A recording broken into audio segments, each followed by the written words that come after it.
167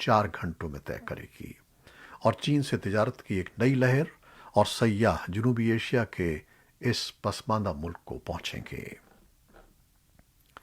امریکہ اور یورپی یونین نے جمعرات کو بحیرہ جنوبی چین میں چین کے سخت اور یک طرفہ اقدامات پر گہری تشویش کا اظہار کیا ہے اور بیجنگ کے ساتھ مسابقت اور منظم رقابت سے نمٹنے کے لیے قریبی رابطے کی ضرورت پر زور دیا ہے۔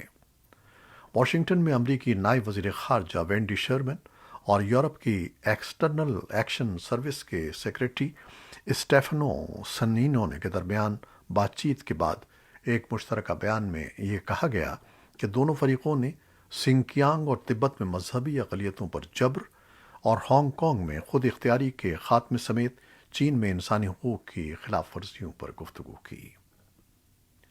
سربیا میں پاکستان کے سفارت خانے کا ٹویٹر اکاؤنٹ ہیک ہونے کی تصدیق حکام نے کر دی ہے۔ ٹویٹر اکاؤنٹ سے جاری ایک ٹویٹ سوشل میڈیا پر خوب وائرل ہو رہی ہے، جبکہ صارفین اس پر ملے جلے رد عمل کا اظہار کر رہے ہیں۔ جمعے کو پاکستان ایمبیسی سربیا کے آفیشیل ٹویٹر اکاؤنٹ سے ایک پوسٹ شیئر کی گئی جس میں کہا گیا کہ سفارت خانے کے عملے کو کئی ماہ سے تنخواہیں نہیں ملی ہیں۔ یہ واضح نہیں ہے کہ یہ ٹویٹ کس نے کیا ہے اور اگر اکاؤنٹ ہیک ہوا ہے تو کس نے کیا ہے۔ وزارت خارجہ نے تصدیق کی ہے کہ سربیا میں پاکستانی سفارت خانے کا فیس بک، ٹویٹر اور انسٹاگرام اکاؤنٹ ہیک ہو گیا ہے اور ان اکاؤنٹس پر پوسٹ کیے جانے والے پیغامات سربیا میں پاکستانی سفارت خانے کے نہیں ہیں۔ وزیر اعظم عمران خان کے مشیر برائے ڈیجیٹل میڈیا ڈاکٹر ارسلان خالد نے بھی اس معاملے پر اپنے رد عمل کا اظہار کرتے ہوئے کہا ہے کہ دفتر خارجہ سے موصول ہونے والی اطلاعات کے مطابق سربیا میں پاکستان کے سفارت خانے کا ٹویٹر اکاؤنٹ ہیک ہو گیا ہے۔ انہوں نے کہا کہ ان اکاؤنٹس پر پوسٹ کیے جانے والے پیغامات سربیا میں پاکستانی سفارت خانے کے نہیں ہیں۔ انہوں نے کہا کہ دفتر خارجہ پاکستان اس معاملے پر تحقیقات کر رہا ہے۔ بنگلہ دیش کے خلاف پہلا ٹیسٹ جیتنے کے بعد پاکستان کرکٹ ٹیم نے اپنی تمام تر توجہ دوسرا اور آخری میچ جیت کر ٹیسٹ سیریز وائٹ واش کرنے پر مرکوز کر دی ہے۔ کپتان بابر اعظم کی قیادت میں پاکستان کرکٹ ٹیم ڈھاکہ میں ہفتے کو میزبان ٹیم کے خلاف میدان میں اترے گی۔ چٹاگانگ میں کھیلے گئے پہلے ٹیسٹ میں 8 وکٹوں سے کامیابی حاصل کرنے والی پاکستانی ٹیم میں کسی تبدیلی کا امکان نہیں ہے، لیکن یہ میچ اس لیے کھلاڑیوں کے لیے اہم ہوگا کیونکہ یہ اس سال کا پاکستان کا آخری ٹیسٹ ہوگا۔ قومی ٹیم نے اب تک سن 2021 میں 8 ٹیسٹ کھیلے ہیں، جس میں صرف اسے 2 میں ناکامی اور 6 میں کامیابی حاصل ہوئی ہے۔ یہ تھیں وہ خبریں جو فیس بک لائیو پر ہم نے آپ کے لیے پیش کی۔ ہماری ویب سائٹ، یوٹیوب اور پوڈ کاسٹ پر یہ بلیٹن آپ کے لیے پوسٹ کر دیا جاتا ہے۔ ہمارے اس بلیٹن کو شیئر کرنا نہ بھولیے گا۔ خالد حمید اب اجازت چاہتا ہے۔ اللہ حافظ۔